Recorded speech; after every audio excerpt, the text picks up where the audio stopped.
Olá a todos, sejam muito bem-vindos ao canal da Liberdade. Muito prazer, meu nome é Wilson. Então vamos tratar desse tema aí, esse testemunho de Jeová e onde estão os mortos. Isso aqui também é respondendo a alguns inscritos que me perguntaram algumas coisas em relação a isso, porque eu toquei nesse assunto sobre ressurreição no vídeo anterior. E também ajudar muitos, porque assim como eu, já estive muito em dúvida em relação a isso. Tá? Porque, por exemplo, quando morre alguém, eu já escutei líderes tentando consolar alguém lutado, dizendo o seguinte: não, fica tranquilo, essa pessoa agora está no céu, está descansando e tal. Mas não demora muito, nas suas pregações eles dizem então que haverá uma ressurreição no futuro. E aí então isso se cria confusão, porque ou a pessoa está no céu, tá? Ou então está aguardando uma ressurreição no futuro. Alguns até mesmo pegam como base, se apoiam naquelas passagens, por exemplo, quando Enoque ele foi então tomado por Deus para não ver a morte, no caso de Elias também. Então muitos dizem então que essas pessoas que morrem hoje estão no céu, porque também esses dois personagens a Bíblia menciona, tá lá do Velho Testamento, que eles então também foram levados para os céus. Mas isso aí acaba, de certa forma, entrando em contradição com o que está escrito aqui na Bíblia, olha só.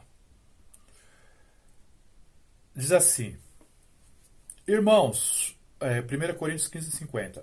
Isto afirma, irmãos, que a carne e o sangue não podem herdar o reino de Deus, nem a corrupção herdar a incorrupção. Então veja, que está dizendo bem claro que carne e sangue não herdam o reino de Deus. Tá? E aquilo que é corruptível não herda o que é incorruptível, ou seja, a nossa carne é corruptível. Certo? E como é que ela vai herdar algo espiritual, né, o mundo espiritual que é incorruptível? Então, também acaba trazendo confusão. E aí? Certo? Tá, mas e você, Wilson? O que você pensa sobre isso? A pessoa quando morreu, ou quando morre, ela já está no céu, vai para o céu? E os pessoal da antiguidade? Davi, Moisés, Abraão e tantos outros homens de fé que morreram no passado. Eles não foram para o céu porque muitos são ensinados que essas pessoas já estão nos céus. Tá? Mas é como eu disse, acaba não se tendo certeza porque nas pregações diz que haverá uma ressurreição ainda no futuro. Beleza? Eu me apoio no que está aqui nas escrituras. Por exemplo, Jesus ele disse o seguinte aqui em João 3,13: e ninguém subiu ao céu senão o que desceu do céu, a saber, o Filho do Homem. Então veja, aqui está dizendo bem claro que ninguém subiu ao céu, senão aquele que desceu do céu, a saber, o Filho do Homem, que é Jesus Cristo. Beleza? Então veja bem, se ninguém subiu ao céu, quando Jesus estava aqui na terra, ele disse que ninguém subiu aos céus, e aí? Tá? Como é que nós vamos então pegar essas passagens lá de Enoque, Elias e tal, e falar que essas pessoas foram para os céus, sendo que aqui está dizendo que ninguém foi ao céu, senão aquele que desceu, Jesus Cristo. Alguns vão dizer que não, que Enoque, Elias foram para um outro andar do céu, que no céu tem vários andares, digamos assim, várias camadas, vários céus, e eles foram então, não propriamente, mas a Bíblia também não apoia isso. Tá? Tudo bem que o apóstolo Paulo falou sobre algo relacionado a isso, parece que ele citou algo sobre sétimo céu, tá? Mas em parte nenhuma na Bíblia está dizendo que essas pessoas do passado foram por um certo andar, tá? Dos céus e assim por diante, e depois ir para um outro andar em cima. Isso aí parece mais fantasioso do que realmente algo sólido, algo, né, baseado na Bíblia. Tá? Pois bem, então veja bem, e outra coisa, o apóstolo Paulo diz o seguinte, que Cristo ele é o vivo e novo caminho. Por que novo? Por causa da nova aliança, certo? Então ele inaugurou o caminho para os céus. Cristo, e outra coisa, tá? Se Jesus Cristo ele veio para nos salvar, que sentido faz, tá, dessas pessoas do passado ter morrido e ter ido para o céu? Oh. Uai, por que Jesus teria então vindo aqui na Terra? Entendeu? Não faz sentido isso absolutamente nenhum. Porque Cristo veio nos salvar. Certo? Beleza. Então vamos pegar outros textos na Bíblia que colaboram com essa ideia. Tá? Porque eu tinha dito que aquelas pessoas que morriam no passado, eu falei isso no outro vídeo, que elas ficavam aguardando, certo? A ser ressuscitada. Então vamos lá. Daniel capítulo 12, versículo 1 e 2 diz o seguinte: E naquele tempo se levantará Miguel. Quem está recebendo essa palavra aqui é Daniel, certo? Se ele estava ali recebendo, como ele estava recebendo aquela palavra naquele momento, isso que estava sendo falado aqui para ele era algo que ia acontecer no futuro em relação à vida dele, tá? Em relação ao tempo dele. Então vamos lá. E naquele tempo se levantará. Desculpa aí, deixa eu só desligar aqui o telefone, que eu esqueci de desligar. Pronto, desliguei. Bom, e naquele tempo se levantará Miguel, o grande príncipe, que se levanta pelos filhos do seu povo. E haverá um tempo de angústia, qual nunca houve. Haverá, tá? Então também peço que vocês guardem essa palavra aqui, essa passagem aqui. Haverá um tempo de angústia, qual nunca houve. Lembra também que a Bíblia diz que haveria uma grande tribulação, ao qual nunca ocorreu e nem iria ocorrer novamente? Então grave isso aqui, porque nós vamos falar disso sobre isso em outros vídeos, tá? Mas vamos deter aqui no ponto. E muitos, presta atenção nesse ponto, e muitos dos que dormem no pó da terra ressuscitarão, uns para a vida eterna e outros para a vergonha e desprezo eterno. Beleza? Então veja bem, Daniel estava recebendo essa profecia aqui, tá? E aqui estava dizendo o seguinte, está dizendo que muitos do que dormem no pó se levantarão. Beleza? E aqui, ó, vou ler de novo. E muitos dos que dormem no pó da terra ressuscitarão, ou seja, algo futuro. Beleza? Tá, e Daniel? Vamos agora ver o que foi falado especificamente para Daniel. Tá? Ali falou sobre um grupo de pessoas que dormiam no pó, tá? E seriam ressuscitadas. Vamos ver então Daniel. Daniel agora capítulo 12, versículo 13. Diz assim: Você, Daniel... E essa passagem aqui, ela está no mesmo contexto dessa que eu acabei de ler. Sobre dos que muitos que dormem no pó se levantarão, se ressuscitarão. Está no mesmo contexto. Você, Daniel, deve levar sua vida normalmente. Essa passagem ela está em Daniel 12:13, na NBV/P. Tá? Você, Daniel, deve levar sua vida normalmente até o fim. O dia do seu descanso vai chegar. E então, note, depois de muito tempo, você vai ressuscitar para receber o seu justo prêmio, ou seja, o seu galardão, tá? A sua recompensa. Prestou atenção aqui no ponto? Você, Daniel, deve levar sua vida normalmente até o fim. O dia do seu descanso vai chegar. E então, depois, note, de muito tempo, você vai ressuscitar para receber o seu justo prêmio. Então, veja. Antes de Jesus, as pessoas dormiam na morte, tá? Elas ficavam no sono da morte. Lembra que Jesus falou que Lázaro estava dormindo? Porque para os servos de Deus, tá? Aliás, para Deus, os servos dele estão dormindo, beleza? A sua memória está garantida, ok? E depois nós vamos falar sobre essa questão de memória, tá? De alma. Nós vamos ver que uma coisa está relacionada com outra, intimamente relacionada com outra, beleza?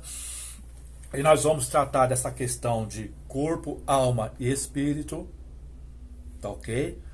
A Bíblia apoia isso, corpo, alma e espírito, tá? Então são coisas que nós vamos... Eu estou tocando nesse assunto porque esse assunto aqui, ele acaba puxando esse outro assunto, mas nós não vamos deter nesse agora, porque o ponto aqui é nós trabalharmos em cima dessa questão da ressurreição, tá certo? Então vocês viram ali que Daniel, tá? Ele foi bem claro, o anjo foi bem claro em dizer para ele que ele dormiria na morte e aguardaria então muito tempo depois da sua ressurreição, beleza? Jó também falou sobre isso, tá? Também Jó falou algo sobre isso, dizendo que ele iria descansar e depois seria chamado, beleza? Então, em parte nenhuma na Bíblia, no Antigo Testamento, na Velha Aliança, se dizia que as pessoas, tá, morria e já iria para o céu, beleza? E é digno de nota que tanto Enoque quanto Elias estavam vivos, tá? Agora você pensa no seguinte: se Enoque e Elias estavam vivos, tá? Eles fossem realmente de fato para o céu, o que dirá então daqueles que morreram? Moisés, Davi e tudo mais. Mas não é o que nós vimos aqui. Tá? Daniel, um servo fiel de Deus, tá? Não que os outros não foram, porque também eles estão na galeria da fé, mas o próprio Daniel aqui está dizendo, foi falado para ele que ele descansaria. Oxe, veja bem, se ele morreu, muito mais ainda, se houvesse realmente de fato a questão da ressurreição naquela época, da pessoa já ir para o céu, Daniel já seria um. Entendeu? Não falaria ali para ele descansar depois de muito tempo. O que dirá então pessoas vivas, que no caso de Enoque e Elias. Beleza? Então, já houve alguém, por exemplo, a Torre de Vigia ensina, e eu também prefiro acreditar nessa passagem, nesse ensinamento, de que tanto Enoque quanto Elias não foram para o céu, eles foram trasladados para outro local, tá? Para uma outra região e assim por diante, beleza? E não ter ido para o céu, beleza?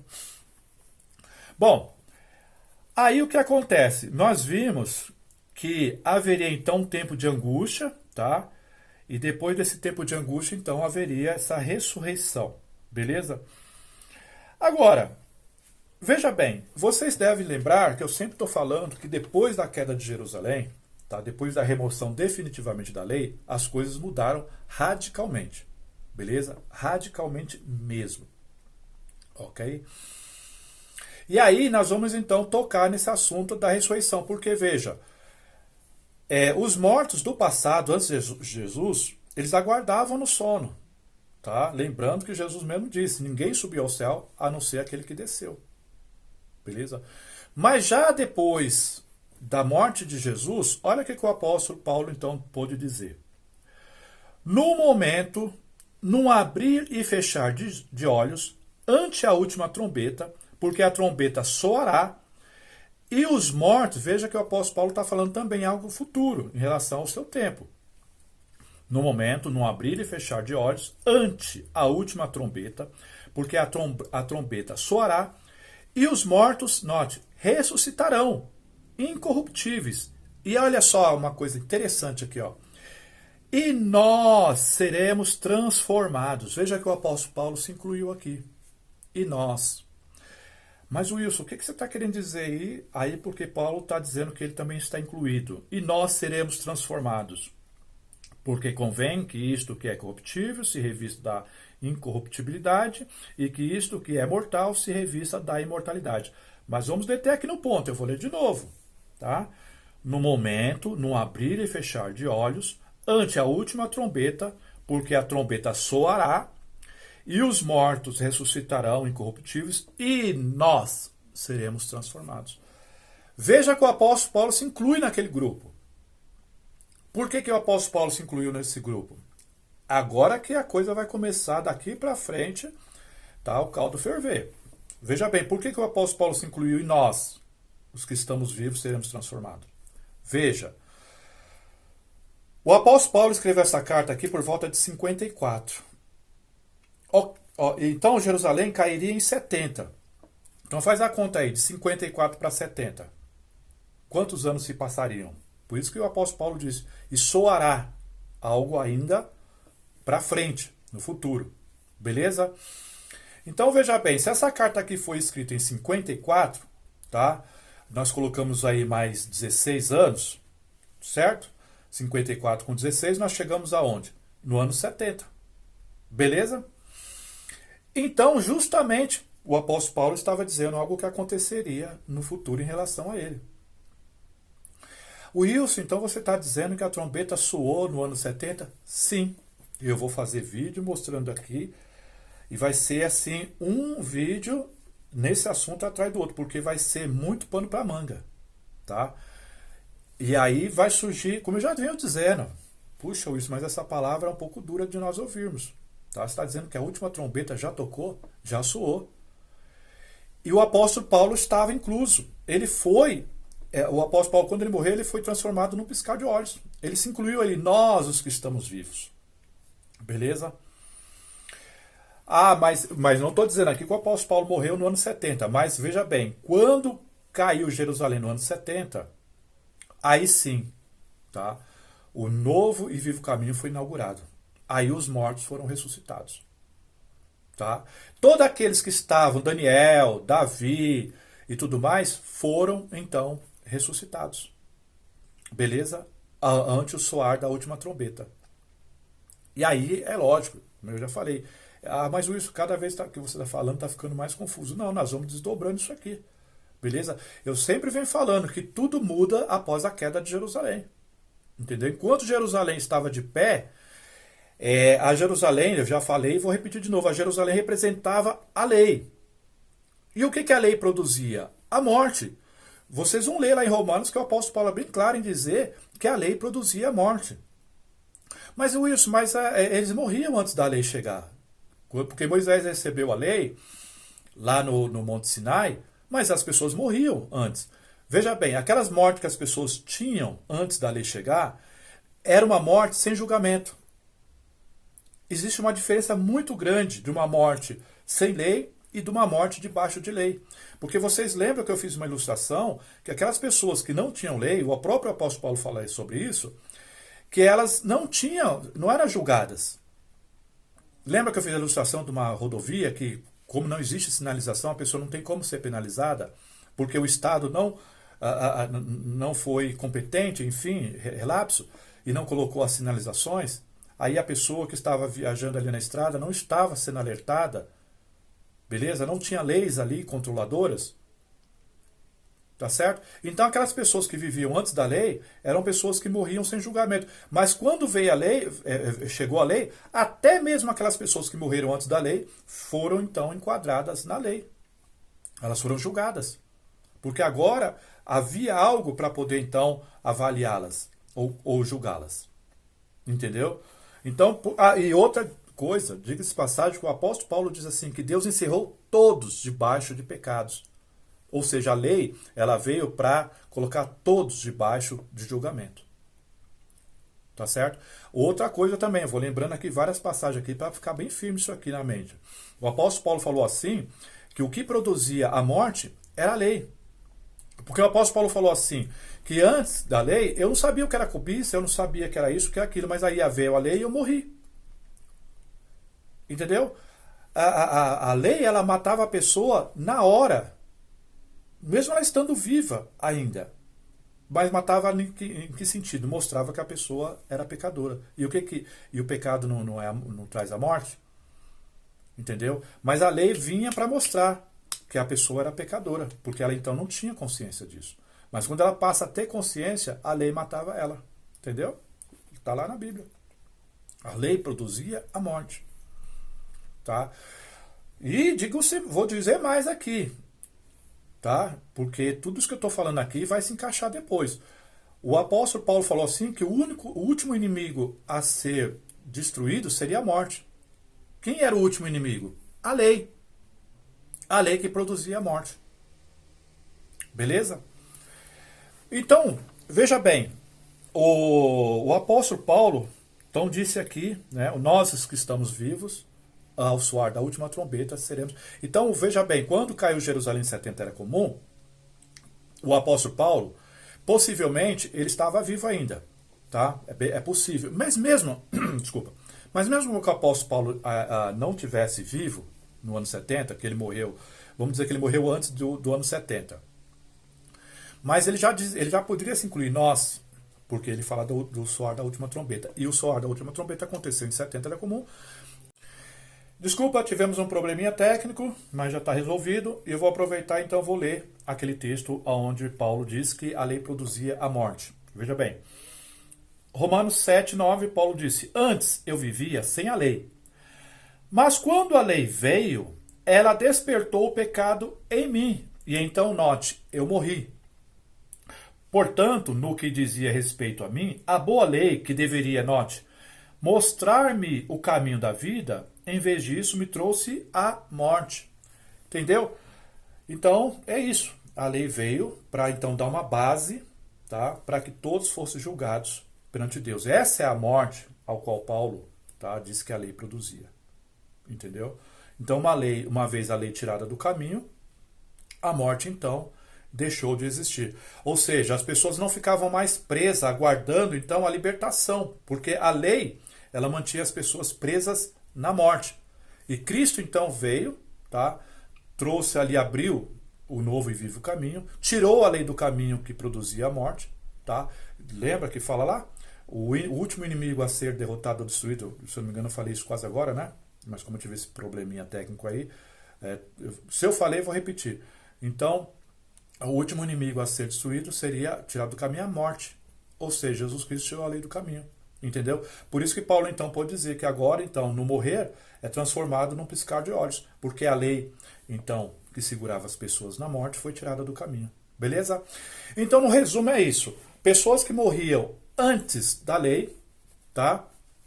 Debaixo de lei, perdão, ficavam então retidas na morte. Tá? A lei segurava essas pessoas, então, na morte. Jesus Cristo, então, tira a lei do caminho, tá? Entra a vida, entra a graça, porque veja que o apóstolo Paulo, ele foi bem claro em dizer aqui, tá? Vamos bater de novo aqui um pouquinho mais nessa tecla. Veja bem, presta atenção. Antes eu vivia sem a lei, mas quando a lei veio, ela despertou o pecado em mim, e então eu morri. Portanto, no que dizia respeito a mim, a boa lei, ela era boa, mas ela deveria mostrar-me o quê? O caminho da vida. Mas, em vez disso, me trouxe a morte. A lei trazia a morte. A lei sendo tirada do caminho, então agora haveria vida e vida com abundância. Entendeu? O caminho da graça, o caminho da libertação, o caminho da liberdade, sem lei. Então Cristo, ele é o dador da vida, ele tira a lei do caminho para que nós possamos ter vida. Entendeu? Porque a lei matava. Certo?